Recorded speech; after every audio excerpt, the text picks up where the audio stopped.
Can you remind me the name of the month that we're in? That's right, we're in the month of September, and September starts with a capital S. Can you tell me how many syllables are in the month September? Remember? 2. Well, it could be 2, but could it also be, let's count it up. September. Try it again, Brayden. How many syllables? 3. Very, very good. So syllables are really important for sounding out words. They're chunks of sounds. They're also great for kid code when we go to sound something out. September. 3 syllables. All right. Okay, boys and girls, so yesterday was Wednesday, September 2nd. That means today is Thursday, September 3rd, 2020. Let me shut that window. I'm not sure what he's doing next time. All right, and you can see I've already started our A-B pattern. An A-B pattern is when you have A, and A doesn't have to be an A. A in this case is a red apple. And then you have something new, B. In this case, the B is the green apple. And then we go back to A, red apple, green apple, red apple. So we're going to be making a pattern, okay? All right, boys and girls. So we have lots of things going on in September. Let's go ahead and take a look at the weather.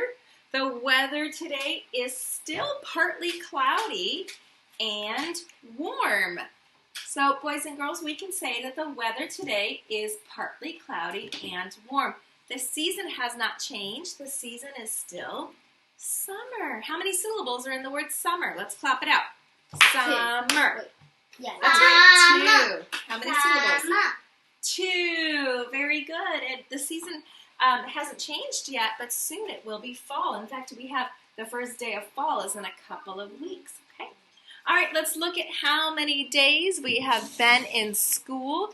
Yesterday was the 11th day. I'm going to take down this one in the ones place. And what numeral am I looking for today? 2. A 2. How'd you know it was a 2? Because 1 plus 1 is 2, and after 1 is 2. Very good. So I'm going to put a 2 in the ones place. So this is the number 12. Sometimes my friends think it's a 20. This is 12. 1 group of 10 and 2 1. So let's count to 12 the big kid way. So I already know this is a group of 10. I'm not going to count it 1, 2, 3, 4, 5, 6, 7, 8, 9, 10. 10. And now let's add our ones. 11, 12. Very good. So we've been in school for 12 days. Excellent. Okay, let's take a look at our sight words. These are the first grade sight words, but kindergartners, you are more than welcome to follow along with me.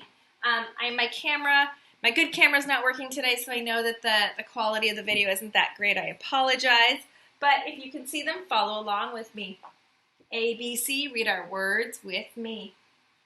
Are, can, we, you, see, me, the, and, he, and is. Very good. So kindergartners, those are words we'll be working on this whole year, not just for the week. First graders, those should be review. Let's take a look at our morning message. All right, ABC, read it with me. Hello, how are you feeling today? I'm feeling tired and excited because today we will meet our school counselor, Mrs. Paul. When that's true, so we're going to be talking about our feelings. Some of us might be feeling excited and energetic for distance learning. Some of us might be feeling frustrated or anxious. Whatever feelings you have right now are totally okay. And Mrs. Paul is going to be on here on Zoom to introduce us. All right, boys and girls, let's go ahead and review our alphabet. You can sing along with me. Remember, the capital letter comes first. It's usually taller with straight lines, no tails. The lowercase letter comes next. It is smaller with curves, and some of the letters have tails. Are you ready? Let's do this together. A, B, C, sing with me. A, B, C, D, E, F, G, H, I, J, K, L, M, N, O, P, Q, R, S, T, U, V, W, X, Y, and Z. Now I know my ABCs. Next time, won't you sing with me? All right, friends, now let's do the beginning sound. So you're going to look at the picture and tell me the sound that you hear at the beginning of the word. Good. A for apple. B, balloon. K, caterpillar, or S, circle. C can make two sounds. D, dog. A, egg. Fish. G, guitar, or J, giraffe. Hat. I, igloo. J, jar. K, key. O, lamp. Monkey. Nest. Octopus. Pencil. Qu, queen. Ring. Snake. Turtle. Umbrella. Vacuum. Wagon. X, box. Yo-yo. Zebra. Good job, boys and girls. It's really important when we're doing our sounds. I know that a lot of us say, I know my sounds. They're so easy. But one of the things that I'm realizing that some of us are adding the sound. That's called the schwa. So in grown-up talk, we don't want to add an extra vowel to some of our consonants. So if you were trying to say, like the letter Y makes the y sound. So you hear the schwa sound, you hear the at the end of the letter Y. But if you have a letter like V, we don't want to say V. That's not going to be the correct sound for the letter V. Just say V. Okay, if you see that your lips are going to two different movements, then you know that you're adding an extra vowel, right? And if this letter comes at the end of a word, like in love, and you said, oh my goodness, Daddy, I love you, it's not going to make any sense, okay? So break that habit. Don't add the to the end of words, okay? Same thing with the turtle. It's not t-ertle, right? That doesn't make any sense. And that's it. So I don't want to hear ta, okay? If you're opening your mouth to make the sound, that's not correct, okay? Turtle. Yeah, so t-ertle, not ta-ertle. Same thing with s, not sa, right? We hear a lot of sa. It's just s. Oh my goodness, boys and girls, this is the trickiest sound. It's not and it's not r, okay? You're going to just freeze your lips and kind of make like a puppy sound, like right? Don't add the vowel in front and don't add the vowel at the end. It is. It's a magnet turtle. Let's hear the R sound for me, like in ring. Try it again. Ring. That's it. Don't say ring, right? And then not ra-ing. Very good, boys and girls. Letter Q is one where we get to add the schwa. Qua. Qua.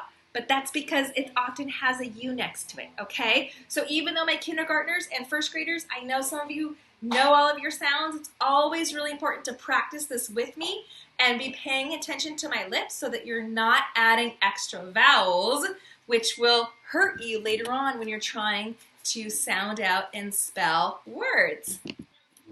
All right, friends, I have some vocabulary words for you. If you look at the picture on your screen, what do you see? Yeah, you see a bird and a cat. And another word for animals that we might find in nature, big fancy word for it, is creature. Can you say creature? Very good. Creature is a word that can just mean any living thing or animal in nature. It could be a little tiny bug. It could be a big ginormous whale. We call those creatures. Very good. All right, let's look here. We have a boy and a girl, and it looks like they're doing the same type of activity. When you copy somebody, a big fancy word for copying someone is imitate. Imitate means to act like somebody else or to copy them. So hopefully right now you are imitating me by going over your letters and your sounds and your calendar. And by imitating people, that's how we learn to do new things. And we imitate Coach Jean during PE. Here we have a little boy and a little girl. They're playing on the swings. And it looks like they're having a really nice time. They are companions. Another word for a friend is a companion. If you have somebody in your neighborhood that you just like to talk to and hang out with, instead of calling them your friend, you might call them your companion. Very good, boys and girls. And our last word this morning, these children are going to the beach and it looks like they're looking for some new things. I know that I like to go to new places, and when I go to new places, I like to explore. Explore means that you're not really sure where you're going, but you're going on an adventure and you're looking for new things, okay? So we're going to read our story. It's called My Friends, and we're going to think about how to use these words in our story. All right, boys and girls, let's read our story, My Friends, written by Tara Gomi.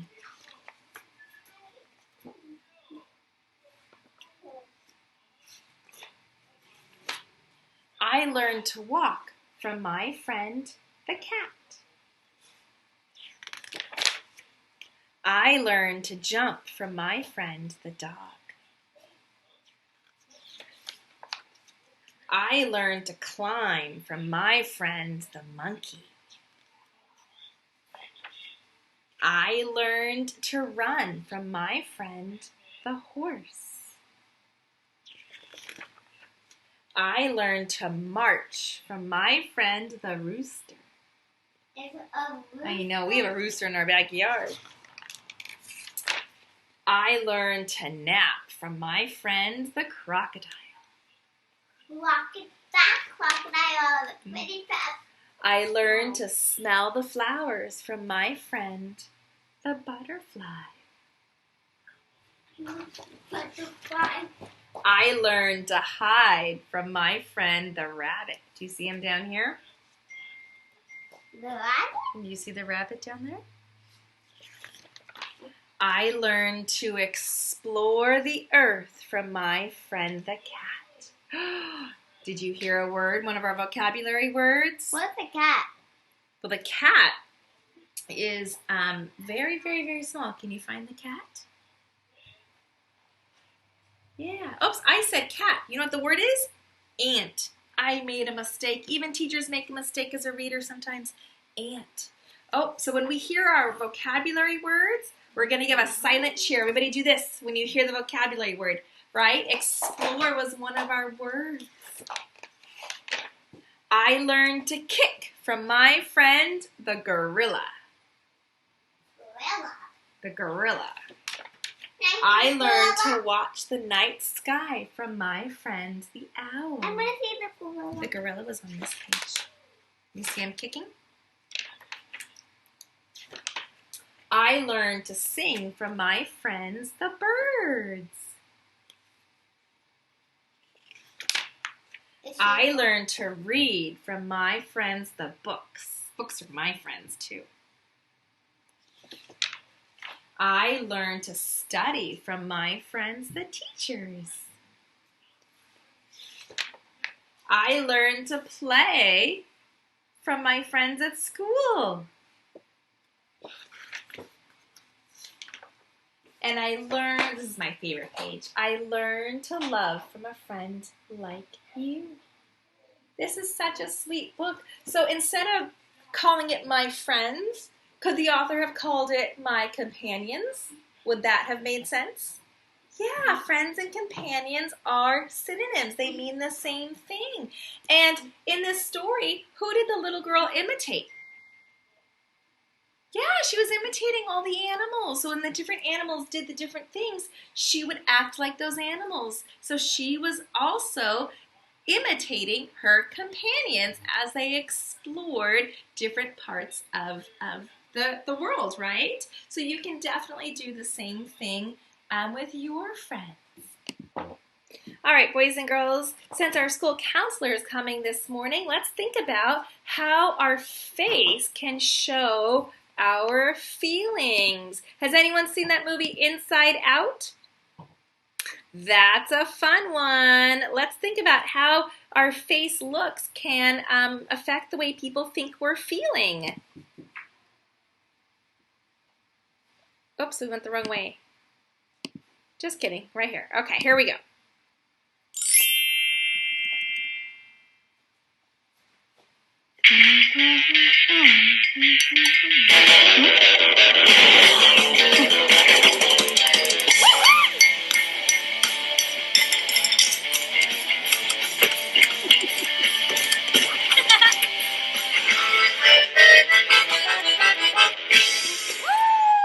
All right, let's stop right there. How do you think she's feeling? Based on her face, she has big eyes, a big smile, her body language, she's standing up tall, throwing her arms out. Yeah, I think she's extremely happy and very excited. Oops, still wrong slide. Oops. Hang on, let's fast forward that again.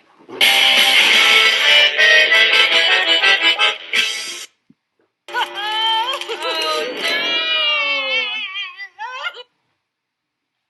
All right, how do we think he's feeling? She's sad.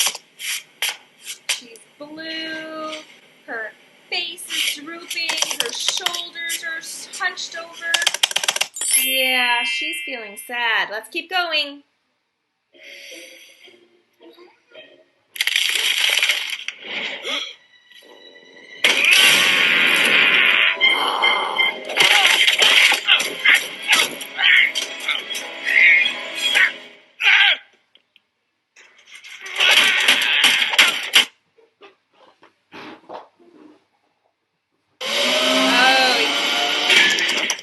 He is angry. Look, see how red he is? He's mad. You can see his eyebrows and his mouth. Okay, let's do another one. How do you think she's feeling?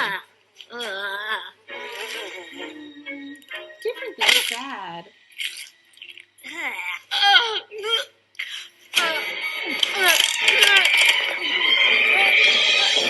Uh-oh, how's she feeling? What do you think? That's a hard one, huh? Oh, she's feeling disgusted. Oh, like grossed out. Like yucky. Like can't stand it.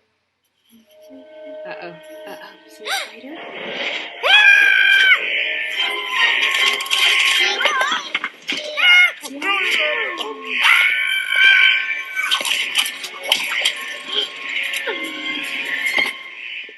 Yep. You think scared? Yeah, I think he's scared too. You can tell because he screamed. Good job.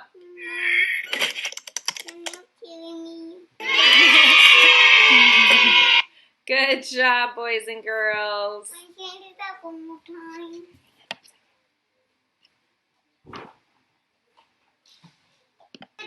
All right, boys and girls, we have a lot of stuff to cover this morning. Thank you so much for watching. I know that was kind of a long video. I will see you on Zoom with Mrs. Powell, our school counselor.